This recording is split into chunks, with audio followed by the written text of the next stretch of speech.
Ladies and gentlemen, welcome to the Minister's Auditorium. The Board of Governors opening session will begin in 5 minutes. So please make your way to your seats and sit down, and thank you very much.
Good morning, ladies and gentlemen. The opening session is about to begin. So please take your seats and remember to turn off your mobile phones. Thank you very much.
Monsieur le Chef de Gouvernement, Your Excellencies, distinguished governors, President, ladies and gentlemen, I would like to call the 2022 annual meeting of the Board of Governors of the European Bank of Reconstruction and Development to order.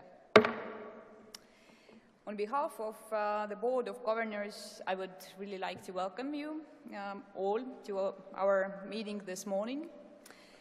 I would particularly like to welcome His Excellency Aziz Ahanoush, as well as all the host country dignitaries who we are honored to have with us here today.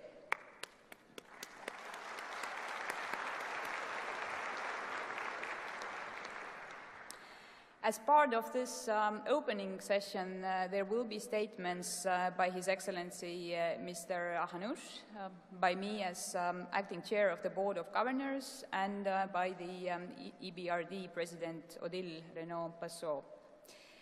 And following immediately after this opening session, we have a high-level session on the war on Ukraine that I very much encourage you to attend.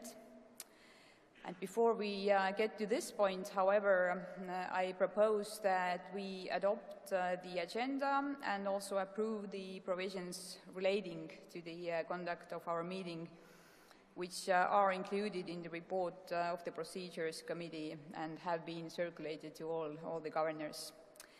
Is there agreement that we adopt the agenda and the provisions relating to the conduct of our meeting? As I neither see or hear any objections, I declare that the agenda and the provisions relating to the conduct of the meeting have been adopted.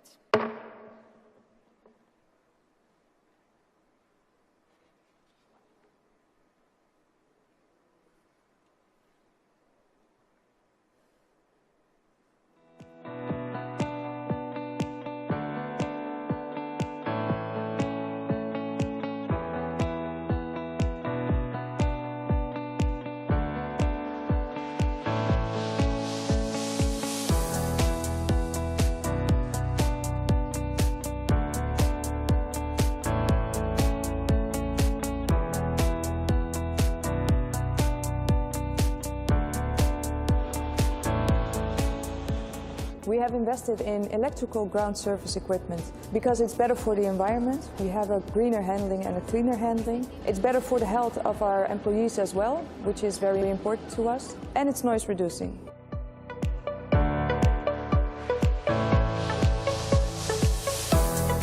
L'idée est de consommer marocain, de faire du sur-mesure, de design marocain au goût des Marocains.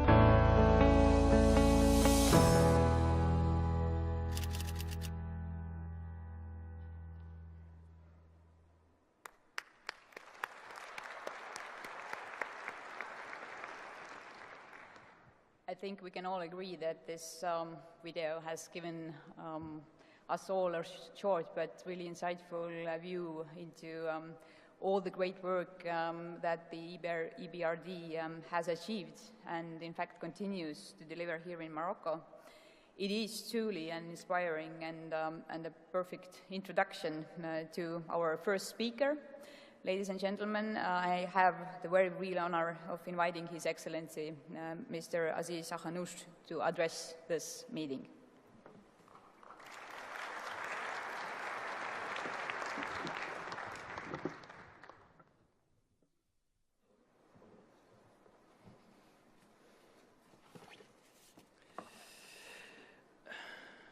بسم الله الرحمن الرحيم.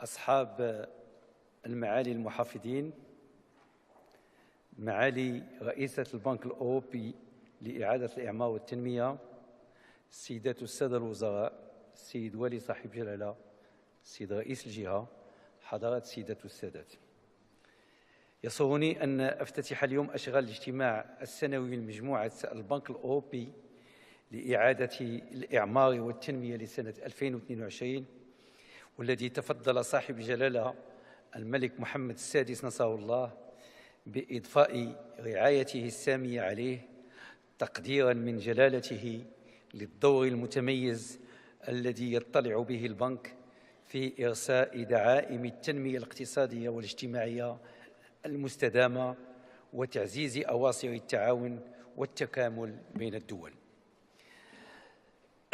وأود في مستهل هذه الكلمة أن أرحب بكم جميعاً على أرض المملكة المغربية بين رحاب مدينة مراكش، التي تتشرف هذه السنة باحتضان فعالية هذا الاجتماع الهام على غرار تظاهرات دولية سابقة تشرفت بلادنا بتنظيمها في هذه المدينة العريقة. أذكر منها على وجه الخصوص إحداث منظمة التجارة العالمية واحتضان الدورة 22 لمؤتمر كوب 22.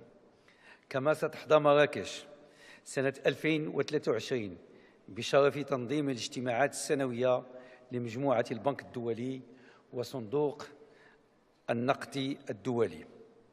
كما أود بهذه المناسبة أن أهنئ السيدة أوديل غونوباسو رئيسة البنك الأوروبي لإعادة الإعمار والتنمية على جهودها الحثيثة لتطوير أداء وخدمات هذه المؤسسة وتوطيد دعائمها والرفع من دورها في التنمية الاقتصادية والاجتماعية.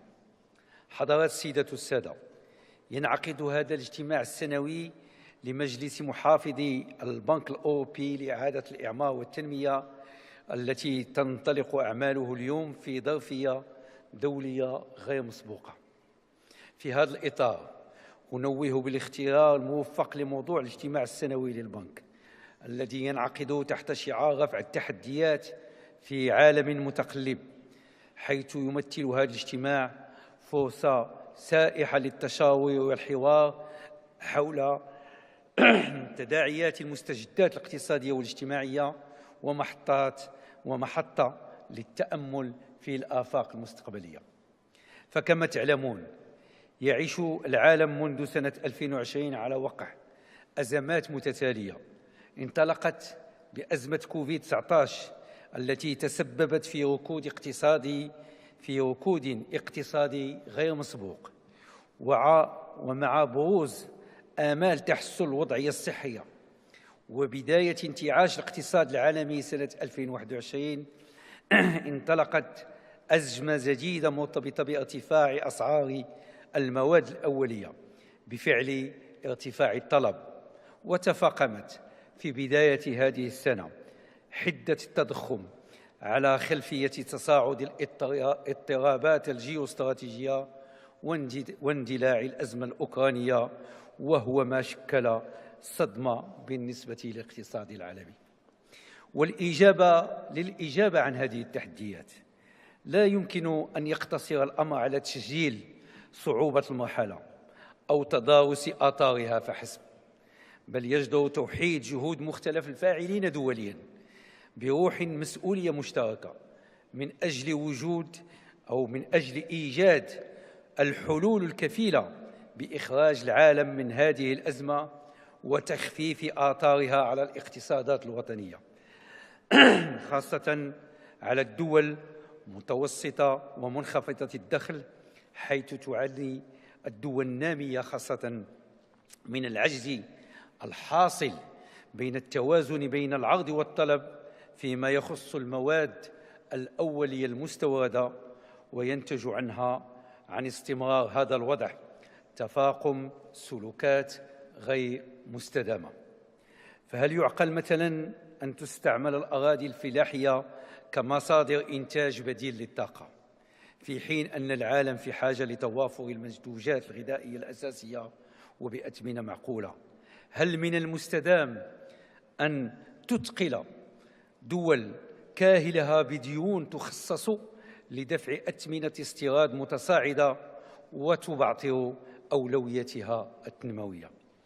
حضرات السيدات والسادة، لقد أرخت هذه الأزمات المستوردة بظلالها على اقتصادنا كما على كل الاقتصادات الوطنية والعالمية، واتخذت بلادنا تحت القيادة الرشيدة لصاحب الجلالة الملك محمد السادس نصره الله مجموعة من الإجراءات الاستباقية الهادفة كانت محطة إجماع وإشادة وطنيا ودوليا، وإذ نسجل بارتياح عودة الاقتصاد المغربي إلى مسار النمو السائد قبل الجائحة بنسبة نمو تناهز 7.6% مقابل توقعات أولية آنذاك في حدود 5% لسنة 2021، إلا أن الظرفية الحالية تجعل بلدنا أمام تحديات كبرى ذات بعد وطني ودولي، ونحن مدعوون لرفعها في عالم متقلب كما جاء في شعار اجتماعنا هذا. ولهذه الغاية شرعت بلادنا في تفعيل خطة طموحة للإنعاش الاقتصادي تهدف أساساً للإحداث طفرة نوعية في هيكلة الاقتصاد الوطني من خلال تشجيع القطاعات الواعدة ذات القيمة المضافة العالية وتحفيز الاقتصاد الأخضر والرقمي والرفع من نسبة إدماج النساء في سوق الشغل والتعجيل باستعادة قدرات القطاعات الإنتاجية تماشياً مع التوجهات الاستراتيجية لسياسة اقتصاد السوق والمبادرة الخاصة التي ينهجها المغرب منذ عقود. ولإنجاح هذا الورش تولي بلادنا اهتماماً خاصاً لخلق بيئة أعمال جذابة تعزز تنمية الاستثمار الخاص المحلي والأجنبي على حد سواء، وتبذل جهوداً مهمة لتبسيط الإجراءات الإدارية وتطوير القطاع المالي ودعم الاستثمار الخاص، خاصة من خلال إصلاح ميثاق الاستثمار للوصول إلى ثلثي إجمالي الاستثمارات بحلول سنة 2035. كما تم إحداث صندوق محمد السادس للاستثمار لتسريع جهود الإقلاع الاقتصادي من خلال المساهمة في تمويل المشاريع الاستثمارية الكبرى ومواكبتها على الصعيدين الوطني والترابي، مع فسح المجال للشركاء المؤسساتيين الدوليين للاستثمار في هذا الصندوق. وتعكس أهمية هذه المجهودات ثقة بلادنا في حجم إمكاناتها الاستثمارية المهمة، وكذا طموح المغرب كبلد ينعم بالاستقرار السياسي وبموقع جغرافي استراتيجي للتموقع كمنصة إقليمية للإنتاج والتصدير، انسجاما مع التوجهات الاستراتيجية لبلادنا الرامية إلى تعزيز الانفتاح الاقتصادي وتسريع وتيرة الاندماج في سلاسل القيم العالمية، بالموازاة مع مواصلة جهودنا لتدعيم وإرساء المسار الديمقراطي وترسيخ دولة الحق والقانون. حضرات السيدات والسادة، لا تفوتني الفرصة لأتقدم بالشكر الجزيل للبنك الأوروبي لإعادة الإعمار والتنمية على مواكبته المستمرة لمجهودات التنمية التي انخرط فيها المغرب. كما أغتنم هذه الفرصة لدعوة البنك ومن خلاله كافة الشركاء الاقتصاديين للمغرب إلى الاستمرار في دعم جهودنا التنموية تحت القيادة الرشيدة لصاحب الجلالة الملك محمد السادس نصره الله وأيده. كما أدعو كافة الشركاء الاقتصاديين على وجه الخصوص المستثمرين أجانب أو مغاربة لاستثمار عوامل القرب الجغرافي وكثافة العلاقات الاقتصادية والتاريخية التي تجمعنا مع بلدان قارتنا الأفريقية للرفع من حجم استثماراتهم في هذا القطب التنموي الواعد، وسيجدون منا كل الدعم والمواكبة لتنزيل مشاريعهم الاستثمارية انطلاقا من المغرب. في ختام هذه الكلمة يسعدني أن أجدد الترحيب بكم جميعا وأتمنى لكم مقاما طيبا بالمغرب. شكرا لكم.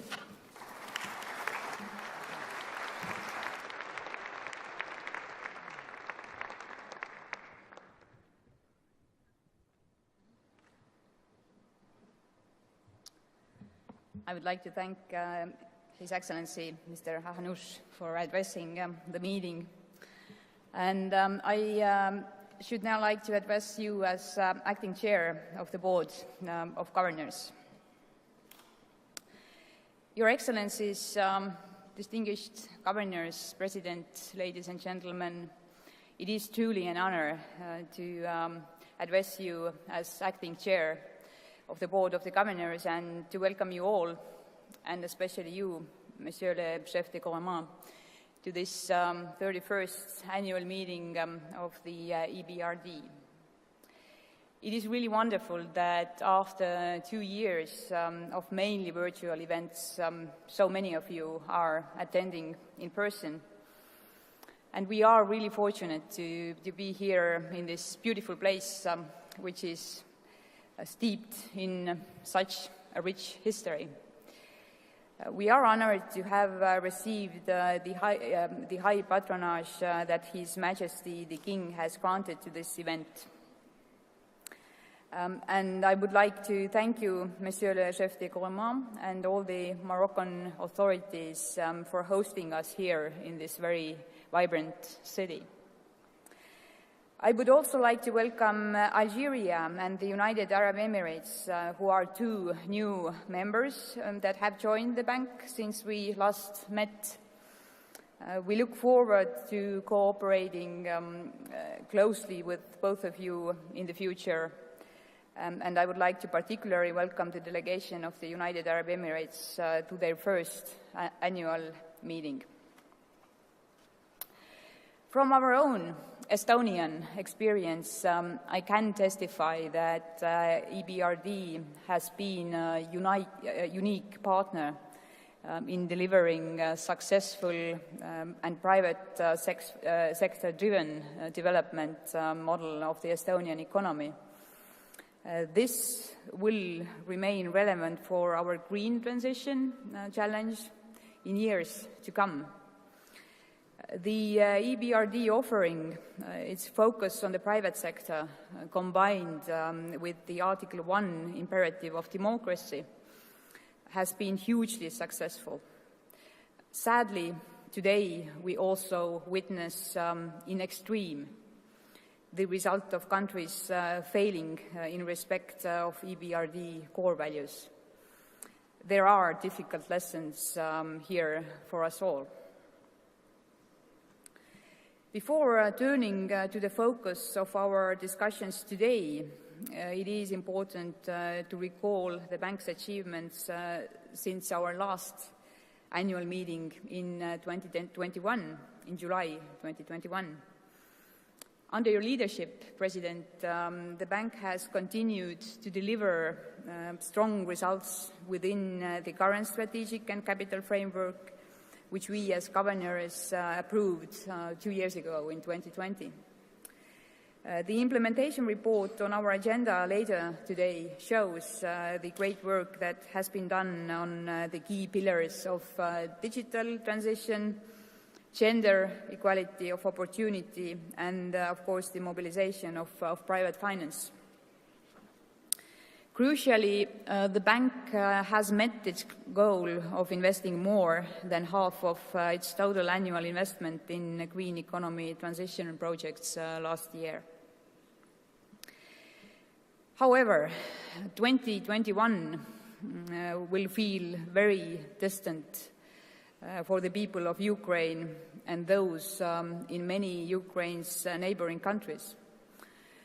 This is a direct result of the senseless aggression by the Russian Federation, supported and facilitated by the Belarus. The war has radically altered the global context, and notably so for the EBRD, which over the last 30 years became the largest institutional investor in Ukraine. The EBRD is also a key partner in Ukrainian reforms, and it has made Chernobyl safe. Millions of people have fled their homes. More than 1 million have been forcefully deported Many thousands of civilians have been tortured and killed. The economic and political consequences of this war will be long-lasting and profound. Many EBRD staff have also been directly affected, and I truly commend the work undertaken by the bank to safeguard their security and well-being. To emphasize these impacts, there will be a high-level ministerial panel after this opening session, which will be including the governors of Ukraine, Moldova, and the European Union. The EBRD chief economist Beata Javorcik will outline the war's economic implications for the bank's countries of operations. As governors, we have already acted. Our decision to suspend operations in the Russian Federation and Belarus under Article 8.3 of the agreement establishing the bank reaffirms the enduring importance of our values and the objectives that the bank was created to support. We stand in full solidarity with the people of Ukraine. EBRD will be there to help reconstruct Ukraine so that it can be free and it can be prosperous. The bank has also acted. The approval of the resilience package for Ukraine and affected countries means that the financial support is being provided now, and a reconstruction program is ready for the future. The continued delivery of this support depends on us as shareholders and donors. The annual donor meeting yesterday helped develop a shared understanding of the most pressing needs and priorities. It is clear that we all need to work together on this. At our plenary session this afternoon, I will be asking you as governors to provide strategic guidance to the EBRD so that it can build on its track records of delivery and continue to make a real-world difference to people's lives. Beyond these immediate issues, however, we also need to recall the long-term challenges, such as green transition, which of course remains a key priority. Governors, you will be also asked to approve an in-principle decision on a limited and incremental expansion of the geographic scope of the EBRD's operations to countries in sub-Saharan Africa and Iraq. It seems only appropriate that we are taking this decision here in Marrakesh, the first annual meeting on the African continent. Our ties with Morocco and other North African countries are strong, and the bank has proven it can deliver in this region. To conclude, we face many challenges, but the EBRD continues to step up in order to tackle them head-on. Bank is blessed with many qualities: the agility, professionalism and commitment of its staff, its resilient and sustainable financial position, its core operating principles of sound banking, transition impact and additionality, and finally, its mandate to support the transition to sustainable market economies in countries committed to and applying the principles of multi-party democracy, pluralism and market economies. These qualities endure and have never been more relevant. All of us, the governors, the board of directors and all the staff should really be proud of the bank's track record and recent achievements.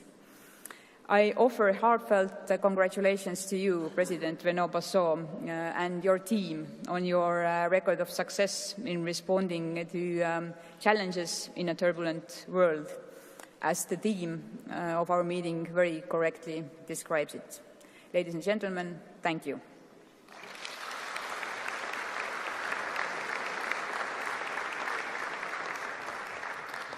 And I now have a pleasure of inviting President Odile Renaud-Possot to address the meeting.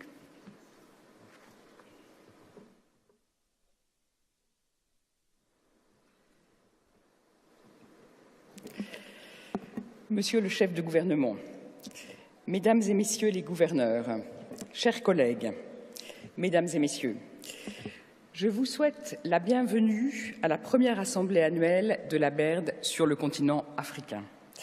Et soyez aussi les bienvenus au Maroc, le pays situé le plus à l'ouest de tous nos pays d'opération.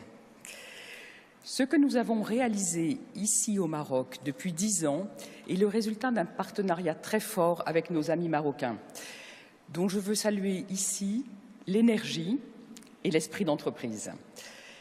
C'est aussi le témoignage de la confiance de nos actionnaires qui ont souhaité, il y a une dizaine d'années, étendre le mandat de la BERD à une nouvelle région d'opération au sud de la Méditerranée. C'est enfin la démonstration de l'agilité de la banque et de sa capacité à obtenir des résultats exceptionnels, comme les 16 milliards d'euros investis dans la région en 10 ans le témoignent. Now we'll switch to English, so sorry for the inconvenience, but I'm so happy that we can at last hold our annual meeting in person rather than online. And thank you to our host for their incredible hospitality and all the hard work that has gone into organizing this event. It's a great honor also that it's taking place under the high patronage of His Majesty King Mohammed VI. We are meeting here in Marrakesh at the foothills of the Atlas Mountains, not far from the Atlantic Ocean. But today, we are also, of course, thinking of our friends and partners in the East, in Ukraine and countries nearby. My own thoughts often return to my trip to Kiev last spring and the very warm welcome I received there. I had a very lively discussion with President Zelensky about the reform agenda and his vision for the country. That was, in fact, my first visit in an EBRD country after my election as president, when we were still in the midst of the pandemic. Now, the events of the last few months have proved the sternest test of the EBRD and our mission to date. And I believe they will shape much of what we do for years to come. We strongly condemned Russia's war on Ukraine within hours of the invasion. Such aggression against one of our shareholders and the destruction and loss of life it has unleashed are a direct attack on everything we stand for. This is why the bank suspended access to its resources for both Russia and Belarus. This crisis follows another, the pandemic, which put the whole world, the bank, and all our staff under huge stress and strain. Which is why our results for last year are even more impressive than they appear at first glance.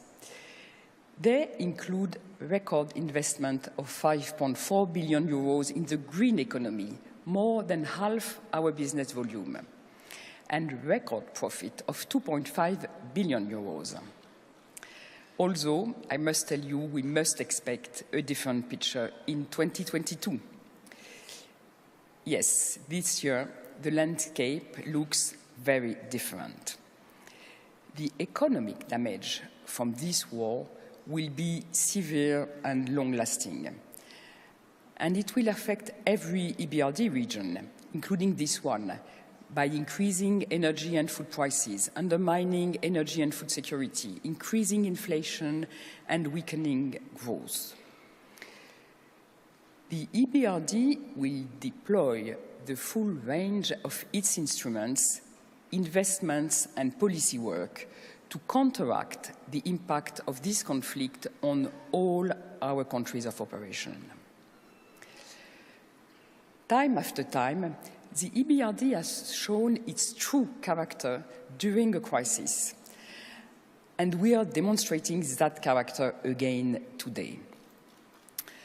Soon after the invasion, we prepared an initial €2 billion resilience and livelihoods package to help Ukraine and countries affected by the war. We've continued to disburse in Ukraine, and we've increased our trade facilitation program limits, in part to boost global food security. We've proposed reallocating donors' resources to help with the crisis, and we repurposed projects to provide liquidity to clients in Ukraine. And with the support of our donors and shareholders, we will be able to do much more to keep the economy afloat, focusing on the private sector and key infrastructure. As soon as it's possible, we will help Ukraine to rebuild livelihoods, jobs and businesses, to improve governance and revive access to services. I'd like to take this moment to praise our Ukrainian staff. Their safety and security has been a priority for us, and it was very moving to meet so many of them on my trip to Poland in March and again last week. I was deeply impressed by the generosity of local staff there and the kindness shown across the bank. Thank you to everyone who has supported our Ukrainian staff so far. And let's also remember the work that has gone into ensuring the safety and security of our colleagues from Russia and Belarus. Alongside our commitment to Ukraine, we continue to advance our strategic objectives. These, as set out in our strategic and capital framework, are now more relevant than ever. First, green. At our last annual meeting, we committed to aligning all our activities with the goals of the Paris Agreement from the end of this year, 2022. These goals are even more urgent now, as emissions continue to rise and the window of opportunity is closing. We've made real progress with this commitment, and we're confident that we will reach that alignment target, becoming the first multilateral development bank to do so on time. If our countries of operation are to boost their energy security, they will need to focus even more than previously on renewable energy efficiency and the shift to green overall. We'll mobilize the private sector to help achieve this, while, of course, continuing to support the countries ourselves. Second objective, equality of opportunity and gender equality remain crucial for the bank.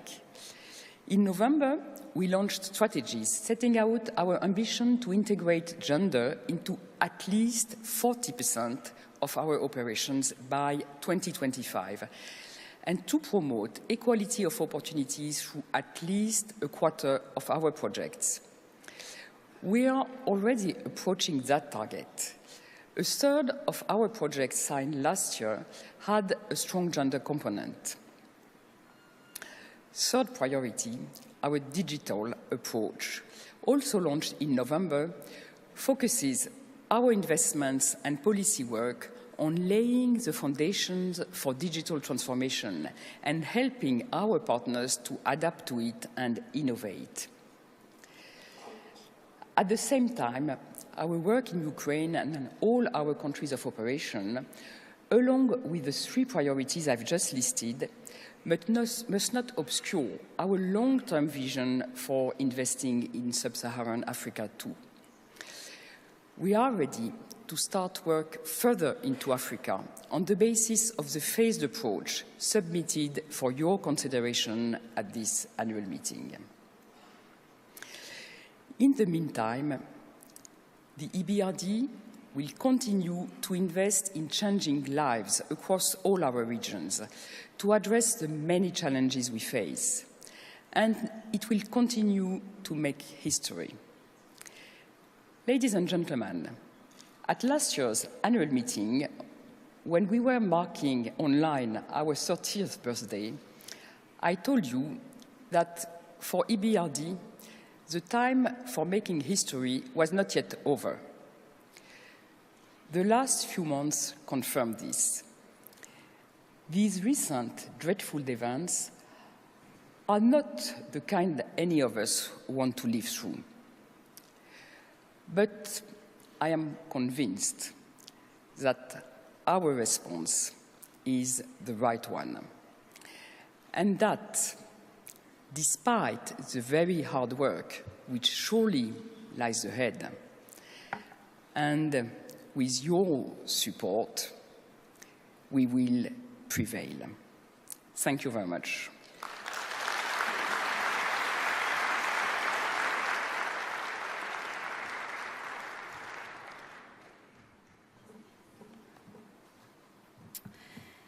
On behalf of the Board of Governors, may I thank the President, Rino Basso, for her address. And may I also take the opportunity to thank you, Adil, for strong leadership of the bank through the multiple and prolonged crisis that you have had to face since taking the office. We are indeed living in turbulent times, but with you at the helm, the EBRD is responding well to these challenges. Thank you. Your Excellency, Mr. Hanush, Your Excellencies, Governors, ladies and gentlemen, this concludes the opening session of the Board of Governors. As I have mentioned, the high-level ministerial session on war on Ukraine will be starting straight after this session here. As a Board of Governors, we will reconvene at 1:30 sharply here in this room in closed session format to continue our meeting with the plenary. This will be one of the most important sessions that we have had, as we will be taking forward a number of key discussions and decisions. And I would therefore like to encourage you and your delegations to arrive in good time so that we can make the best use of the afternoon. And for all our participants at today's opening session, I would also encourage you to come to this evening's reception for all participants. This starts at 7:30 in the evening in the unique and really stunning setting of the Badi Palace. And this will be an incredible opportunity, and I would really like to thank our hosts for their generosity in laying on this event. So just before I close this meeting, I would be grateful if all attendees could please remain in their seats until His Excellency Mr. Hanush and our host country dignitaries have had their opportunity to make their way out of the room. With this, I declare this opening session closed.